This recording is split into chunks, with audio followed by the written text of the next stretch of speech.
Step into realms where the heart takes flight, where strategy meets the edge of night. The Dungeons, Dragons, and Psychology Podcast. Prepare your mind. Now be our guest.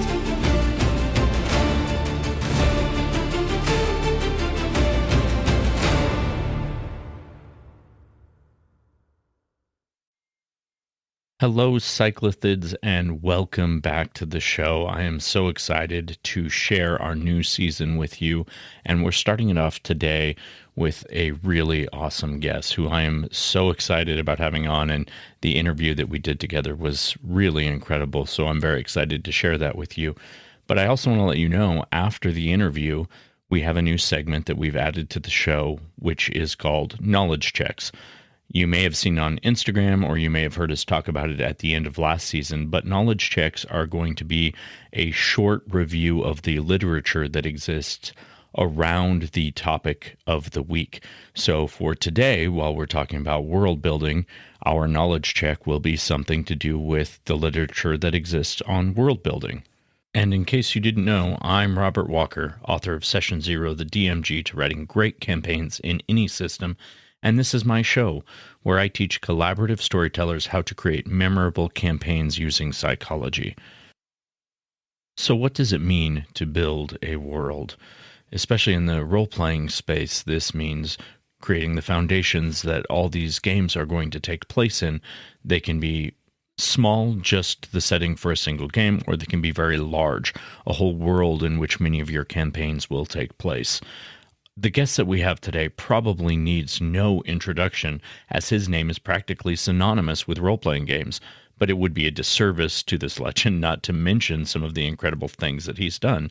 His early work with Iron Crown Enterprises, he created Dark Space and worked for TSR, writing and designing games and modules, including Labyrinth of Madness, A Paladin in Hell, the Planeswalker's Handbook, and designing the conspiracy game Dark Matter. He was then a senior designer for Wizards of the Coast, contributing to the 3rd edition titles, The Player's Handbook, The Dungeons Master's Guide, The Monster Manual. He did the adventure Return to the Temple of Elemental Evils, one of my all-time favorites, and the D20 system Call of Cthulhu. He then started Malhavoc Press, where he created Arcana Unearthed, which was some variant PHB work, and a full setting based on his homebrew campaign, Tullus. Then in 2012, with Shauna Germain, he founded Monte Cook Games, where they produced Numenera, The Strange, the Cipher System Rulebook, Invisible Sun, and No Thank You Evil. And what's more, all of this are just the highlights of a very prolific career. So with that, let's get to the interview. Hello and welcome to the show. I am so thankful and grateful to be joined today by the one and only, the legendary Monte Cook. Welcome to my show, Monte. Oh, thanks. It's great to be here. So you have a long and illustrious career as a world builder.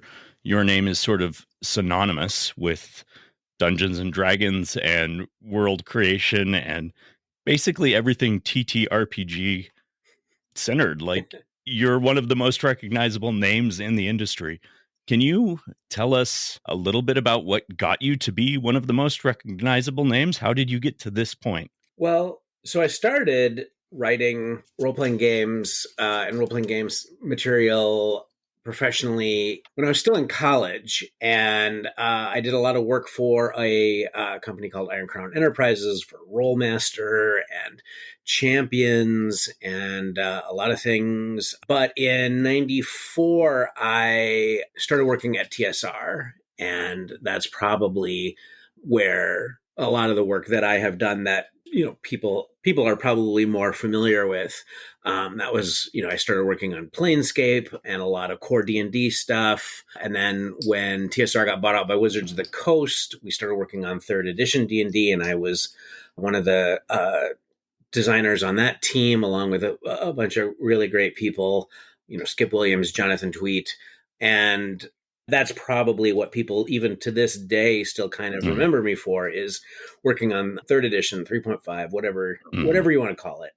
And but since then, I have done a lot of follow-up stuff for D&D. I had a little design studio called Malhabit Press that did a bunch of D20 compatible stuff.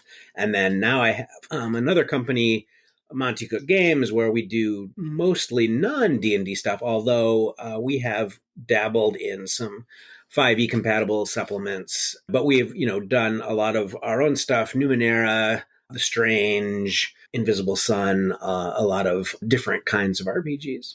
Yeah, so you started Monte Cook Games in 2012 with your partner Shauna Germain, and that was kind of, from what I've heard you speak about in the past, this was something that sort of came to be because of you had one of the most successful Kickstarters up to that point in time. Right. Can you tell me a little bit about that process? Like what went through your mind when you published this Kickstarter and then all of a sudden you're breaking all these records and now all of a sudden it's like, okay, the world is sort of open to us. What do we want to do with it? It was a very strange time, to be completely honest. I had this idea. I wanted to put out a game, Numenera. I thought, I had very modest expectations. Kickstarter was still quite new at that point, and really I just kind of wanted to give it a try just to see what that was like. And it really exploded and funded not just the game, but a whole line of supplements that, I knew that we would need help putting together. And it basically, in a conversation that I had with Shauna, it was basically, we had the make or break point where we're like, okay, are we going to become a company, or are we just going to put these things out, get them done, and then move on and do something else? And we decided, let's give it a go. And, we hired the former brand manager of D&D, Charles Ryan, and, hired game designer Bruce Cordell, who's awesome. And, we put together a great team, and now it's 10 years later and we're still going strong. So, I think we made the right decision. I think you did too. I mean, I'm looking at my my bookshelf over here, and I think I've got at least 10 books that have your name printed on the side of it over there. So it's just kind of fascinating to see this illustrious career and how much you've done with it. Thanks. When it comes to starting the process of creating a new world or creating a new setting, when do you decide when you're going to start something new or when you're going to tackle a big project like that? Where do you begin? Like, what's the initial starting point for that? Well, I've probably done it in different ways. I would say after lots of different tries and whatnot, I think the best place to start is actually with the characters. And by that, I don't mean the specific individuals, but thinking about who the characters are going to be and what they're going to do in this world.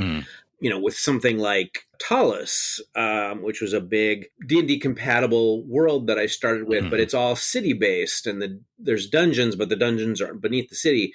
I knew that, okay, the player characters are obviously going to be, adventurers, and we're familiar with that, but here they're going to be clearly urban based, and they're never going to leave this city, right? The whole campaign is going to be in this city.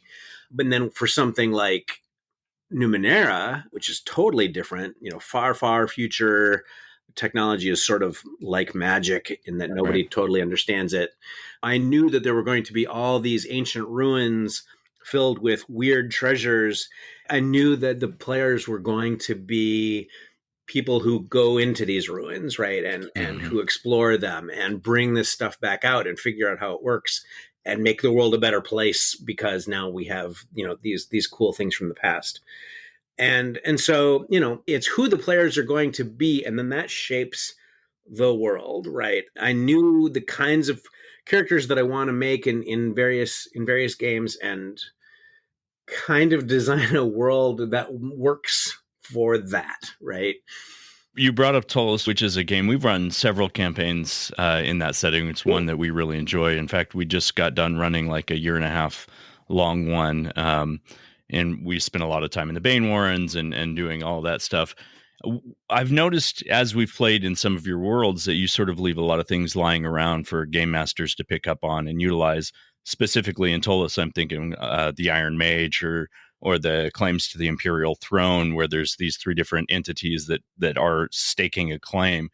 Do you include these just for the fostering of creativity for dungeon masters? Or when you write that stuff, do you already have someone in mind? Like, do you know the identity of the Iron Mage? Is that something that will be revealed at some point? So the answer is that, so, because Talos was my campaign, right? It's I ran that for my own players, and then it became a supplement. In my campaign, when I was the dungeon master, I knew the answers to those questions, and I had ideas for who was going to take the throne and whatnot. But I think it's important for a game group to take on their own sort of, once you buy a supplement, it's yours and becomes your world. And so what I want to do is I don't want to give you a lot of answers. I want to give you a bunch of questions that you then answer. Yeah. And because you're going to answer them the way you want to answer them. And if you've got a great idea, maybe your idea is better than mine. Right. Yeah. I want people to sort of feel ownership. I mean, since Talos came out, what it was 2006 or whatever, I've had many different people come up to me and say, well, in my game, the Iron Mage is secretly this person, right?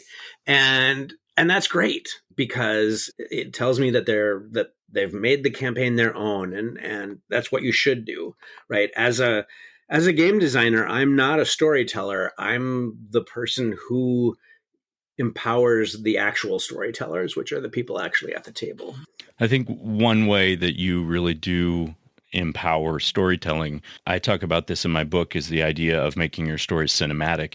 Your rule sets, with the Cypher system rule set that you built, you include tools that are built to make things more cinematic, like, for example, the GM intrusion that you use, or the ability for characters to expend extra effort when they're really trying to accomplish a goal.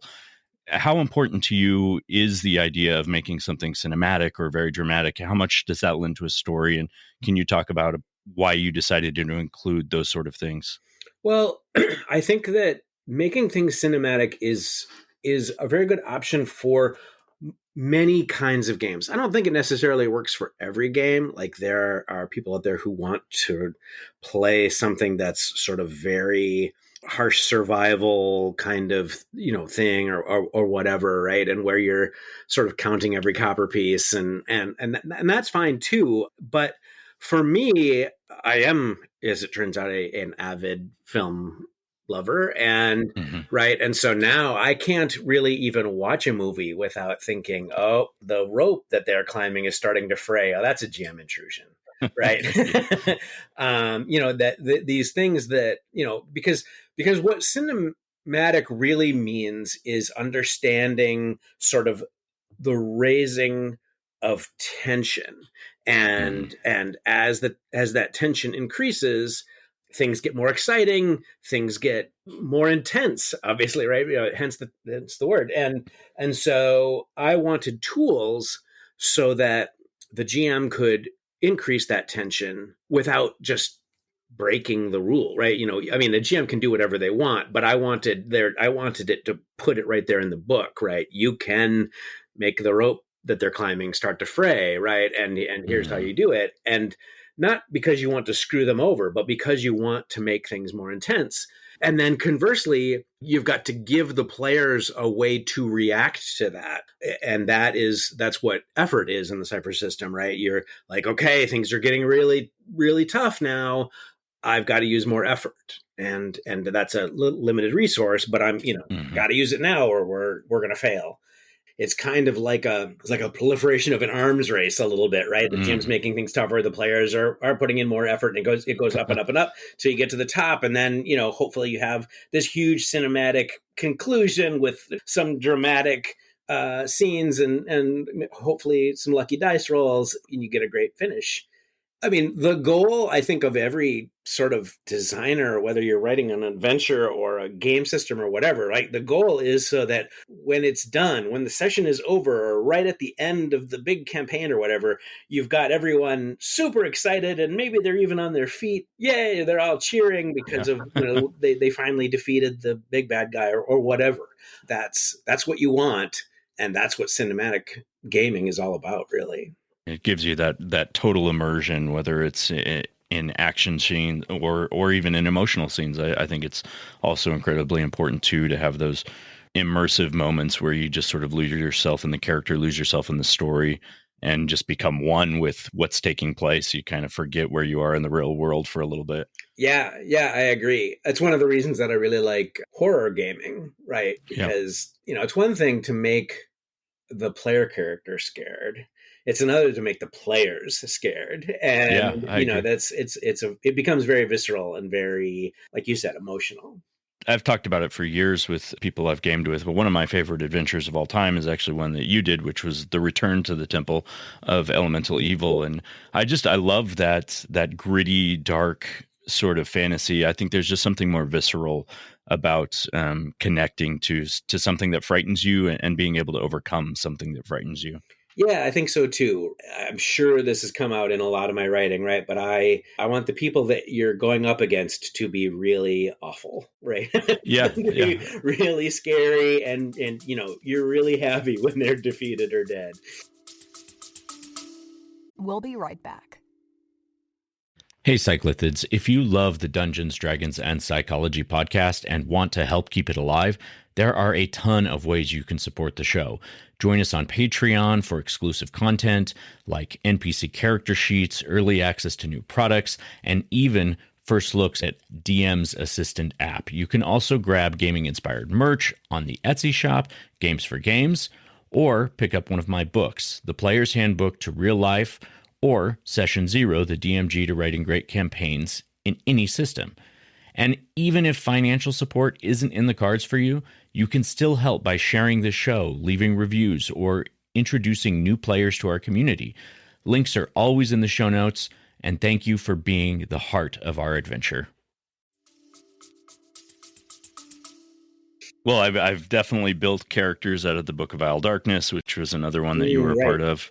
And I think that's an excellent tool for just kind of exploring the different ways in which people can be evil, not just necessarily like, oh, they killed a lot of people, but sort of more of that psychological aspect of it all. Yeah. So when you DM or when you game, do you have a preference between worlds that are more sandboxy in nature, or do you like adventures that are more railroady? Do you kind of have a mix between, and is there a reason why? I suppose a bit of a mix, but I like very open-ended things. I enjoy sometimes putting a challenge in front of the players that I don't actually know how they're going to overcome. Not because I'm trying to screw them over, but because I know they're going to come up with some kind of plan. They're going to pull out something that I forgot about, or come up with some amazing new creative solution, and that's fun for me, right? That means that not everything is scripted for me, that I get some surprises too, and plus I will add in this, that there is nothing better, I think, from a game master point of view, than to have really proactive players, right? Yeah, Rather than following along on a sort of path that they're given, a railroad that they're given. When the players decide, no, we want to do this, we want to go to this place and accomplish this thing, because now as a game master, that they're doing what they want, right? Because they are the ones that decided it, right? You didn't give them a quest. They figured out what they wanted to do in this world, and that's really cool. And I think that it's really fun it kind of turns the tables a little bit, where the GM is always kind of reacting to the players as opposed to the other way around. One of the things that I've noticed in my games that I've run, I often come to the table with an idea or a concept of how I want a situation to be handled or how I want a story to go. But if you listen as a dungeon master to the ideas that your players have, or their speculations about what you're plotting for them, sometimes they give you ideas that are just so much better than what you have thought of on your own. And I just think it's that, two heads are better than one. And sometimes just those creative juices flowing around the table, if you're not listening, you can sort of miss those sometimes. But I think that's just such an important skill as a DM, is to pay attention to what your characters are expecting and what they're wanting. I think you're 100% right. I mean, I think it's always important to remember that it's group storytelling, right? Everyone is contributing and participating in the story. It's not just the GM kind of telling the players a story. Absolutely. Yeah, I agree with that 100%. So let me ask you this next question. It's a two-part question. It's about getting your worlds that you've created out there. So first, in your long career in publishing, how has it changed publishing content in the TTRPG space? And secondly, is there a route you would recommend to somebody to try and get their work published the first time? It has changed so dramatically, I almost don't even know where to start. When I started, the first thing that I started my first writing assignment in late 1988. And at that point, it was next to impossible to get content published that wasn't through an existing publisher, right? You could work as a designer for a company, whether that be a small company or TSR, or you could, try to get published in Dragon Magazine. That was it. That was your opportunity. And now, with all of the tools available to people, I hate to say it this way because it sounds dismissive, and I don't mean it to, but I mean, anybody can put together a supplement. And in fact, you go to the program that Wizards of the Coast has on Drive-Thru RPG, the DM's Guild, and Monte Cook Games has a very similar program for the Cypher system, and on Drive-Thru as well. And you can put together a thing, you can put it out there. Next thing you know, you're making a little bit of money based on the cool dungeon or the cool set of new rules that you came up with, and that's great. I think it is such an influx of creativity and kind of an end run around what used to be a totally gatekeeper system, right? Where you had to get through, and there weren't that many companies, right? So there was probably a dozen people on the planet that were deciding what got to be a game supplement and what didn't. And now there's absolutely no gatekeeping. How much do you think that has enriched the community of role play and made it more accessible? Do you think that's a part of why it's become so mainstream now? I think so. I think that it's very difficult to argue that, and this goes back to, I think, the D20 license and the open gaming license, which started back in 2000, where people are just empowered to get out there and do their own stuff, specifically in that case, for D&D or for D&D like things. And I think that, as I said, that infusion of creativity, it's like what we were saying before about, two heads are better than one, right? The more people you sort of have involved in helping create a cool story, or in this case, a cool, game, the better it's going to be. And I have no doubt that these third-party supplements, these extra things that people are putting out, whether it be on DM's Guild or through their own sources at all, or resources at all, has made role-playing games better, both D&D and more independent games, and just the proliferation of small indie games where there are games out there that are about topics that are 20, 30 years ago we would never have thought that there would be a role-playing game about ordering food at a restaurant, but now there is one, right? True. I know there was one I was listening to over Halloween that the whole thing was just trying to get to the other side of like a cornfield, and this is like a one session D&D thing, but there's so many options and there's just so many creative ideas out there. I mean, it's amazing. It's like a never-ending supply of imagination and creativity that's at your fingertips now, and I think it has changed role playing so much, and so much for the better. And I also think that the fact that there are so many more hands and so many more people involved in the creation process, there's been a lot of positive changes in getting new people involved in the game that maybe weren't represented in it before. Can you speak a little bit to what you've seen in that in the last few years? That is definitely the case, and I think it has really enriched the whole game community in general. I mean, not to put too fine a point on it, but when I started, like, everyone who was in gaming was male and white, right? Yep. I mean, the exceptions were so rare that you hardly even knew about them, and now that is really, really changing, and we're hearing not just so many different voices, but so many different voices with different perspectives and different ideas and whatnot. Like, you were just saying, right? It has just enriched the whole TTRPG space.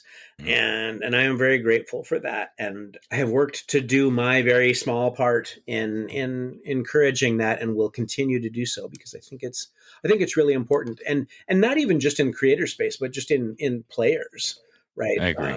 Getting people who always would have loved to get into role playing, but weren't able or didn't think it was for them or whatever. Right. Bringing those people in, has made everything better.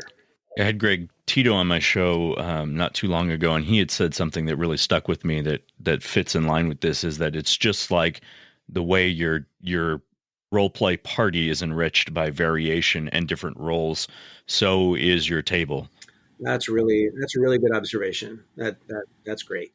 So while I've got you on here, my friends and I have had this very long, like 20-year long debate over this best stat generation method for characters. And so I like to rope people into that debate and just get their opinions on it. So would you mind sharing your preferred method of stat generation for your own characters or PCs and games that you run? I kind of am of two minds, because I started playing D&D in 1977, and so I have some nostalgia for just picking up some six-siders and rolling your stats and seeing what you get. And it's that same kind of thing that you get, I don't know, when you like play a card game or even like a solitaire game, right? You just kind of want to see what comes up this time, right? And that's sort of fun. And then building a character around that. Oh, I've only got a 6 charisma or whatever. Well, what does that mean? Yep.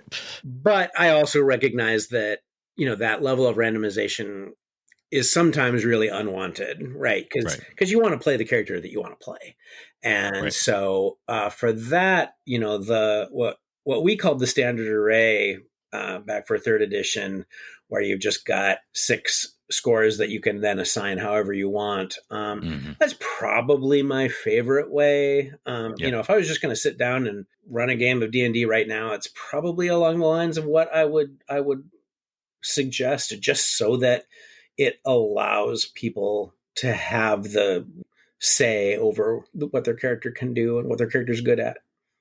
Well, and it definitely fosters an equitable table. Everybody has sort of the same thing that they begin with. I mean, I'm sort of a roll of the dice purist. I love to hear the dice clatter on the table, and I like the randomization of what happens. But over the years, I mean, I've had exceptional games in both methods. So really, I think more we continue this debate, just because we're kind of curmudgeons to our own opinions sometimes, even though we've had games that are great both ways.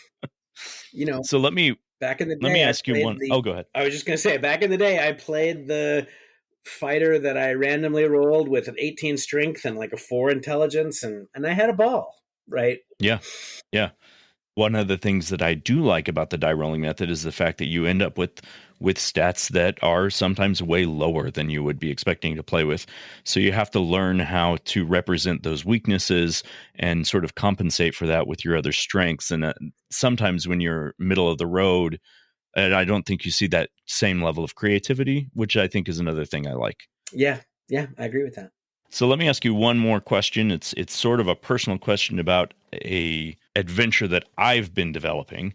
which is basically a story of falling from grace, where all the characters start as one alignment and eventually fall from grace, becoming evil characters through a random series of ethical dilemmas that there is no good answer. Cool. The thing that I struggle with along this is the concept of how do I develop an alignment shifting system? Have you done that in any of your building before? Or is there anything that you know of out there that would suffice to like track how alignment changes over time? The only thing that I've really dealt with in something like that was something in the very early stages when we were working on third edition. I started kind of playing around with this idea that what if, in addition to your alignment, your alignment was rated, right? And so you could be, lawful good 10, right? Which meant you were like crazy lawful good, or you could be like lawful good 2, right? Which is like, yeah, I believe in this, in that kind of outlook, but I'm not gonna put someone to death because of it, right? I'm not gonna push it to some incredible extreme. And the reason that I kind of liked that was because that number would always be probably shifting, and it would be up to the player. I'm feeling a little more, good now because we've been helping people, and that's made me feel really great, and we saved the village or whatever. So I'm going to increase that, from the 2 to a 4 or whatever. I liked that. I haven't ever really played around with the idea of changing alignment that wasn't just sort of ad hoc, right? Where like someone just said, it says got a good on my sheet, but I'm really more neutral. Well, and I think that's kind of what we tend to find players doing anyways, is they'll start the game with an alignment on their sheet, but then as they learn what the character really is through play, for sure, that really can kind of be, not even related at all. Yeah, it almost seems like, and I'm one of those people that struggles with alignment in general, and I hate to see it as a straitjacket. I like to see it more as a guiding tool, but it almost seems wrong to even have an alignment before you've actually played the character. I agree with that, because there is so much about learning who your character is when you first start to play. Right. I don't always know what the personality is going to be until I'm faced with sort of the character decisions that are put in front of them. Yeah. Yeah. I have long, in whatever game that I'm playing, I've long had not a rule, but a sort of outlook that like after the first session or even the first couple of sessions,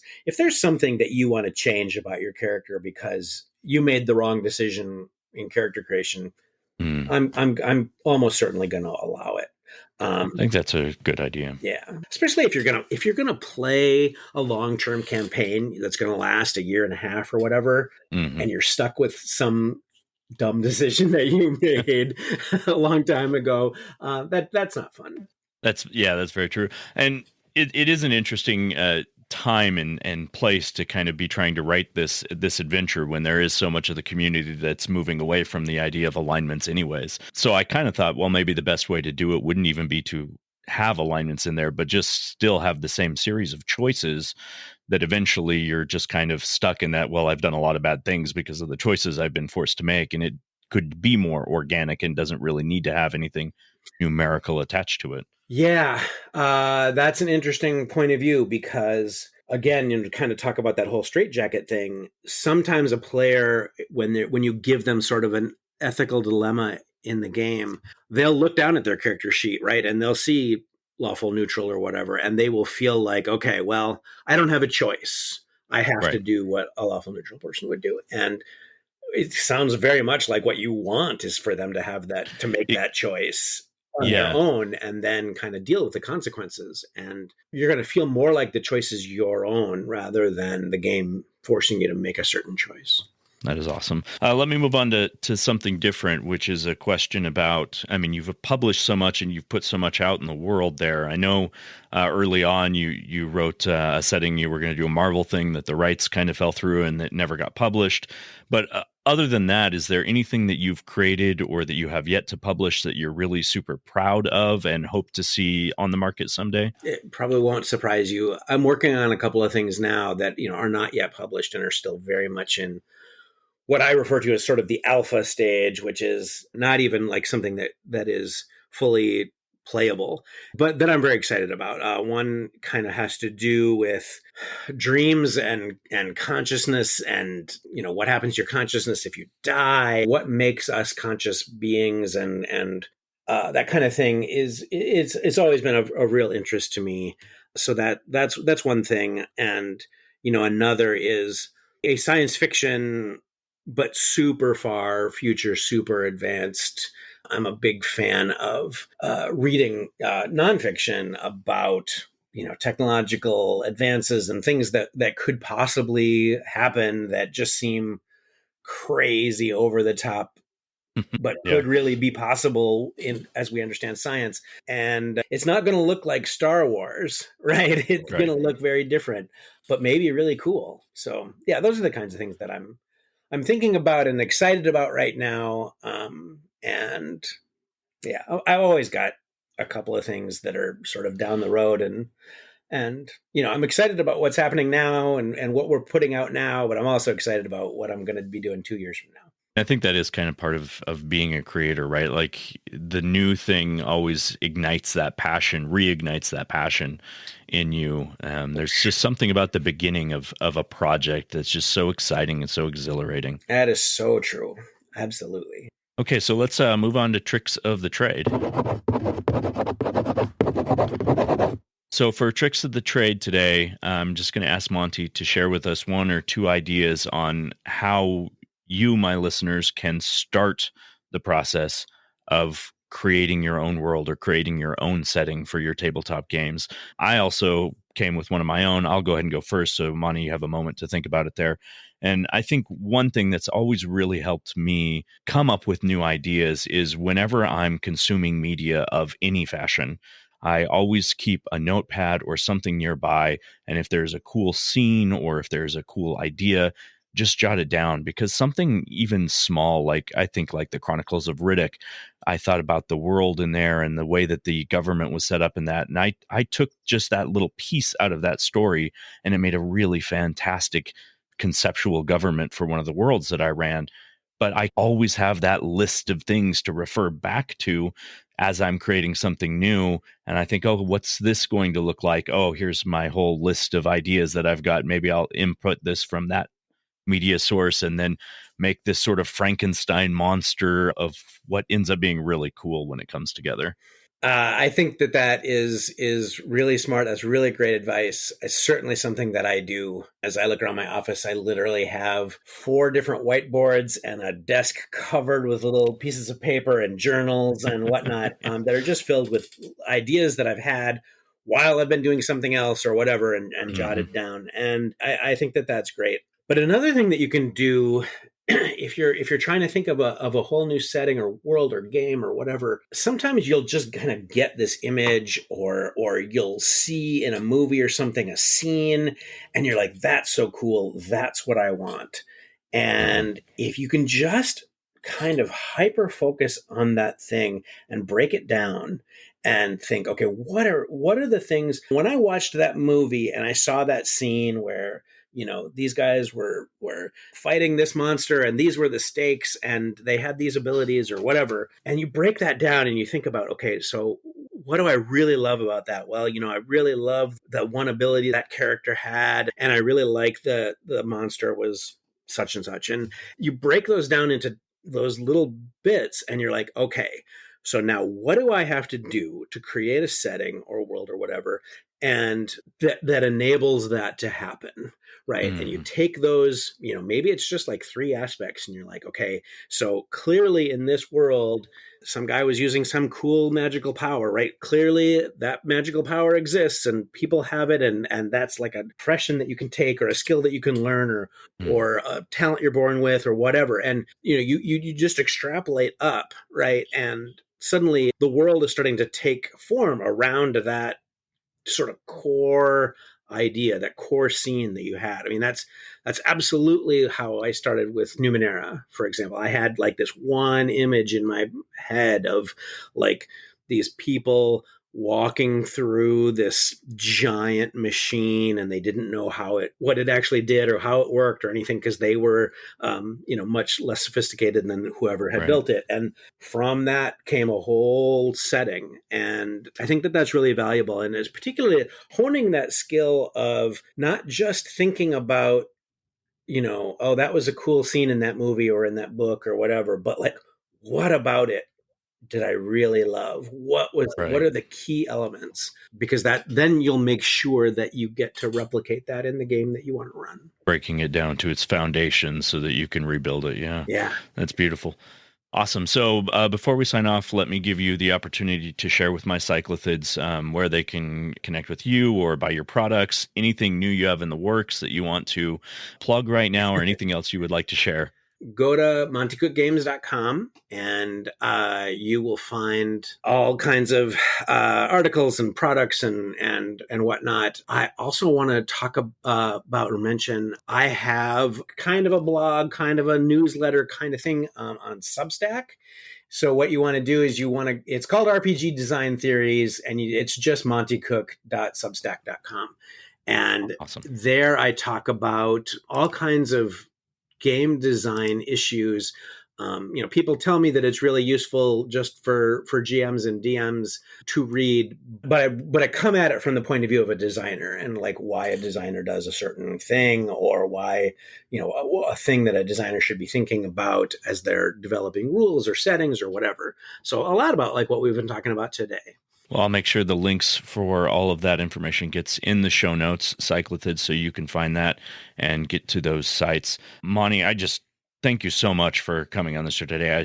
I super appreciate this. It's sort of like a dream come true. I kind of had imposter syndrome today when you were coming on. I was like, I don't know if I'm ready for this interview, but you were fantastic to talk with, and it's really been fun. I have had a great time and thought it was a great discussion about all kinds of things. So it's great. Awesome. Thank you very much. That was a lot of fun. I am so thankful to Mr. Monte Cook for being here on the show and sharing all of that great information with us. But now it's time for our new segment, Knowledge Check. Welcome to Knowledge Check. This is a new segment that I have started for Season 2. And in this segment, we're going to be summarizing literature or available data that applies to the topic of the week. So this could be psychological research surrounding the topics. It could be books that have been written on the topic. It might even be opinion pieces or blog posts that can be found online. But for today, I want to go back to a title released in September of 2000, and that is the Dungeon Master's Guide for the 3rd edition release of D&D, which was written by our guest today, Monte Cook, along with Jonathan Tweet and Skip Williams. In this core rulebook, there is a fantastic little section that starts on page 153, and it does a deep dive on world building, and I wanted to highlight some of the great advice that is given in that section. So the first thing that this section suggests that a game master would decide upon when starting their world building process is to decide which approach they're going to take. And they suggest one of two approaches, the inside-out approach or the outside-in approach.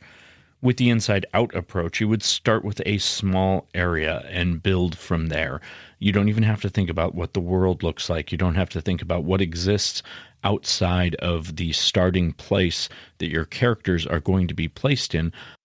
As your story evolves and your characters explore more of the world, you will continue to build from that initial inside point further out as they explore more and more parts of your world and their knowledge about the surrounding areas and the world as a greater piece expands. The other approach, the outside-in approach, is exactly the opposite. You're going to start with the big picture.